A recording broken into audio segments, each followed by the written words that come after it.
Hello, ladies and gentlemen of YouTube and Internet. This is Kane1371 coming to you through the awesome power of OBS, Open Broadcasters Software, I believe is the name. Yeah, I forgot to say the name last time. Yeah, I was watching a video tonight, and it was actually a topic that I have been talking about and thinking about a lot.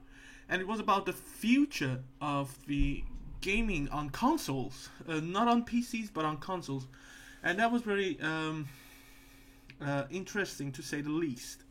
And the reason that it's interesting is that the way that it looked at the situation was, I don't know. Oh my god, my face suddenly blew up. I changed the page on my browser and it was too bright. I'm just gonna take care of this. There. Yeah, a little bit better now. But yeah, so what it was a video from Review Tech USA. And it was interesting. I'm not gonna say that it wasn't interesting, but it was also in many ways I don't know. I felt it was naive or somehow childish when looking at the industry as a whole. And the reason that I say this is this: he talked about gaming in the past and in the future, and he talked a lot about the games that we have had and how the past was better because we had shorter cycles on consoles and because we had jumps. Yeah, we had jumps, we had high jumps, which is true, but the reason also, which I think that he touched on a little bit, was that we were really behind on consoles at that time. I talked about it in my last video that around 2000s when, or sometime before 2000s actually, it was in the 90s when the 3D graphics was starting to pick up on PC and consoles were still doing 2D. It was crazy because consoles were suddenly miles behind. Because they didn't have the technology. They didn't have it until 94, 95. Which was, a significant jump. We had, as some other YouTuber put it, we had selective 3D, like in games like Link to the Past, where you had, Z-axis and all of that, but it wasn't really 3D. There was some 3D rendering. Again, in Link to the Past, you have, I think it's in the title that you have the 3D rendering of the Triforce. Are they? Sometimes I'm really horrible with names. So, oh my god, it's still too bright, but I'm gonna do it anyway. So we did have something around that point, but it wasn't really there. And yeah, well, it wasn't. Well, lie. But the thing is that, yeah, we didn't have that, and we had huge jumps from Atari 2600 or all those consoles at that time to NES or Famicom, as I love to call it, and from Famicom to Super Famicom and Mega Drive. There were jumps because we're dealing with, these 8-bit, 16-bit, like that. We were going really... The graphics were bits. The more pixels you had, the whole thing. But after that, we are jumping into polygon era, and it suddenly changes. It suddenly changed. Everything changed. And it came to a point that when we jumped from PS2 to PS3, some of the older PS3 games looked like the latest games that PS2 some of the first PS3 games looked like the games that we were getting at the last years of PS2. Like they didn't really evolve because there were games that were testing the ground, testing the water, not the ground. Yeah, but that was something that was happening. So people started to realize that the jumps are not as big as before. You definitely got superb looking games on PS3 that would never be possible on PS2 or Xbox or GameCube, or all those systems that were stronger than PS2 at the time, because simply we jumped far ahead, and it was less visible because we had come to the point that I talked about it in the last video. You were getting more and more realistic graphics, and after that it's just polishing and putting new filters on, and still it gets better. Definitely it gets better to compare a PS3 game to a PS4 game, and you see what I'm saying. But at the same time, it doesn't look that different. And the reason is, as I said, the 3D graphics work totally differently. We have a huge amount of detail that we have to put into the world now. So everything is just different. It's not anymore the simple colors that changed, and the color spectrum of the console is different now. It's far higher than that. It's the 1080p pixels, 1080 pixels, and stuff like. Oh my god, it's really hard to talk about this stuff, but you know what I'm saying. The jumps are just different now, and the thing that happens with the consoles nowadays is that they get stronger on the hardware, which helps them to give us more details. For example, let's compare MGS5 versus MGS4. MGS4 was brilliant. It was literally the first game that I played, and I was like, oh my god, the tires on the car are round. They are not jaggies. Well, if you looked close, they were jaggy, but they were round for that time. It was finally round when you compare it with PS2 games that normally they had significant amount of jaggies on the tires. They couldn't really do good seals on them, but you know, that was amazing at its time. And even if you look at it today, it's amazing. It's thanks to the amazing power of PlayStation 3 at the time. It was just great. But look at the MGS5 now, and while it doesn't look that much better, you have now new things. You have an open world. You have a dynamic weather system. You have things that would be much harder to do on PS3 with the given hardware that you had. So the jump started to shift from visual to more of the content on the game. And at the same time, the industry started also to shift from doing good games with lots of content to being cheap bitches. I'm just gonna leave it at that. With cutting contents and stuff like that, but I also understand why they would do that. That's a good and a bad thing about the industry. The industry started to evolve and demand more and more games that looked great, and all that costs money.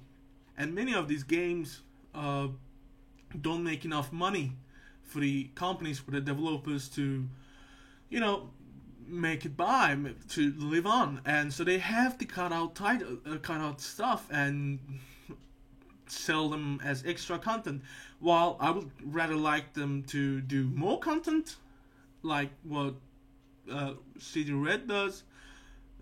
CD Red, Project Red, I don't know what you know, the dev behind Witcher 3. I would like other devs to do that, other publishers to do that, doing real expansions. While I like that, I also understand that if Konami does, I'm not gonna talk about Konami because they're bitches, but if I don't know, let's see, if I cannot talk about Rockstar because they have been really cheap right now because they have made a lot of money and they are doing crazy DLC stuff. I cannot find any company right now that I really have trust in them. I barely even have trust in Sony anymore because I see that they also have to do microtransactions, which, as I said, I understand. But okay, let's say Sony or Microsoft, when they do when they do the microtransactions, it's because they have to make the money. They have to make more money so that they can make these big and grand games, which is not easy. It costs a lot of money. So I understand the evolution of the gaming on that side, but at the same time, I also understand that how the other stuff works, like how the people want more and stuff like that. So it's really complicated. The whole industry is going weird path. It's taking a weird path. I don't know what's gonna happen in the future, but we're talking. Review Tech USA was talking about the jumps and how at the time when PS3 came out, it was still a significant jump compared to PS2, and yeah, true. And then he said that the PS3 was even stronger than some of the top-end PC systems. I do not understand where he came with that. That is mind-blowing. In 2006, when PS3 came out at the end of the 2006, PS3 came out at $599, $600. There were already graphic cards that were doing more than what PS3 was giving out. PS3 was doing 256 megabyte, if I'm not wrong, the video RAM, the RAM on the system. The graphic cards that did 1 gigabyte or 512. It's like, I don't know where he came with that, but I'm just gonna leave it at that. PS3 was amazing. I mean, the system was really interesting, and it allowed for games that you wouldn't expect to see on PS3 at the end of its at the end of its age. The reason that we had games like The Last of Us or Uncharted or all of those games looking that amazing was because of the way that PS3 was built, the custom processor and the cell processor and the whole thing, the whole jazz. But at the same time, it wasn't that good. I mean, it was good, but that good? I don't know. I'm not gonna go farther in that. But yeah, because of the whole jumps that we had, because of the whole thing that we had to jump to 3D and the polygon era and all of that, it started to diminish, as Review Tech USA put it too, and we started to see less jumps because we were heading to a point that it would get really, really harder to push it that far. So the ways that we are pushing it now is, as I said, in other departments, like how bigger can the game be. GTA 5, for example, is a huge game. MGS5, huge game. Witcher 3, huge game. These games are possible on the new hardware. They wouldn't be possible on the older hardware of the consoles. And that's the jump that I am saying right now. It's easy to sit and say like, oh yeah, well, the games on PS4 doesn't look that great compared to games on PS3. True. It's 100% true. It's not a jump from PS1 to PS2 or the jump from PS2 to PS3. It's when you look at it on the small scales, it's much less in the visual aspects, but on the whole, it's huge. Just think about MGS5, how it looks on PS3, and how it looks on PS4 and PC. We're not even talking about PC here, but just bring that into your mind, and you see that the actual jump is happening somewhere else now. It's less about the visuals and more about other stuff. But he also talked about what's the future of the gaming on consoles. And the future of the gaming on consoles, it was something that I actually expected with PS4 to happen. I'm honest. Because it was something that was supposed to happen with PS Vita. If you guys remember, PS Vita, when it was coming out, it And the old PS Vita, I believe that I have it somewhere around here. Let's see if I can find it.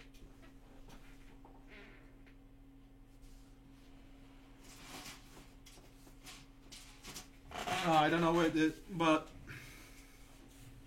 the old system had it had a flap that it was never utilized. You never could do anything with it, and it was supposed, if we believe the rumors and stuff that were leaked and stuff like that, it was supposed to be a cable that would connect your PS Vita to your TV, so that you could actually play your Vita games on TV. So for me, the next jump would have been what NX is supposed to be. Nintendo NX is supposed to be a system that is actually handheld and a home console. Or that's what I understand from all the leaks and informations that have been coming out. So for me, that's the next jump. Although I believe that by the 10th gen, the real jump would be streaming. And if you do not think that's gonna happen, well, tough luck, because that's gonna be it. Streaming is going to become our next move. We are already doing it with PS Now, and we all know that it's gonna happen. I mean, let's go it this way. Digital is the dominating force on PC. People do not buy physical that much anymore. Then that's apparent. Barely any of the whole bunch of PC games that don't come out as a physical content. They don't come out on discs. They come out directly to the shop the online retailers like Steam or Origin or whatever. And GameStop has been announcing declining sales on physical copies. It might be just that people don't want to buy from GameStop and they go to some other places, but at the same time, Sony and Microsoft are saying that their digital sales are high. Digital is selling a lot. It's dominating all over the board. People are jumping digital because it's on many cases just easier. Although I know that people think that, but at the same time digital is a risk. Well, for me that has Steam, for me it's not a risk, because on Steam we all know that if Steam is going to remove a game, you have the right to ask them to give you the game, and you can download the game and play it. They give you the chance to download that game. That's your right on Steam. They even have it that if anytime Steam is supposed to go down forever, we are going to provide our customers with download to their content, and that's all right because we have paid for that content. I don't know how Sony and Microsoft look at it, but people are definitely jumping. More and more people are buying from the online stores. Some do it because it's cheaper, some do it because it's less hassles. I love to have something that is physical, but at the same time, I look at my Steam, and I have seen people that have Steam accounts with over 2,000 titles on them. Can you believe that? Where am I supposed to put them? It's gonna take a whole room to fill up 2,000 titles. I don't have 2,000 titles, but those people, what are they going to do? So I know that we love physical, it's just awesome, but it's a future, and the future says go digital, and that's the safer way. You don't have discs breaking on you, you don't have discs scratching, you don't have all those things, and the internet speed is really high nowadays. As I said on my last video, I can download a title in no time on my Steam, and bam! And Steam just upgraded it to 100 gigabytes per second servers because people demand to download faster. Even faster. That's crazy. So, just think about it. But yeah, as I say it, the future of the gaming on consoles is going to be streaming. Uh, Maybe it's gonna still use a dedicated device. I believe that it's gonna end up to be just services, and you at the biggest hardware that you're gonna have is probably going to be your controller or something, or maybe a USB included to like what GameFly was it GameFly or was it that I don't know that company was supposed to do, but that's how I see it. I see it as a streaming future because that's how it is. But another thing that we are looking at right now is VR. The VR is a new thing that is happening. Well, not exactly new because we had the Nintendo attempt that was just horrible, but that's what it is. That's what's going to happen. Is it going to be a success? In my opinion, definitely yes. Even with the high price, it's gonna be a success because people want this. The kids from the 90s want it, the kids from the 80s want it, the kids from the 70s want it, because we all grew up with these sci-fi movies. I mean, these things, we have had these fantasies in our heads that we are going to go into the world of the gaming, and for me, it's we are there. We are really close. And while sure, Oculus Rift and Vive and PlayStation VR, they are not actual VR because they're just they're just screens in front of your eyes. But virtual reality is going to happen, and that's going to be the ultimate future because that's what people want. And we all know that after some animes like Sword Art Online and the Dot Hack and all of those, people found the lost interest that they had in these stuff after the whole Nintendo debacle. But in my opinion, so yeah, the VR is going to be a success. It's gonna happen really soon, and I am really happy actually. So how I see it in the future, I see it this way: consoles are going to become streaming. First, they are going to jump from the big boxes to small boxes.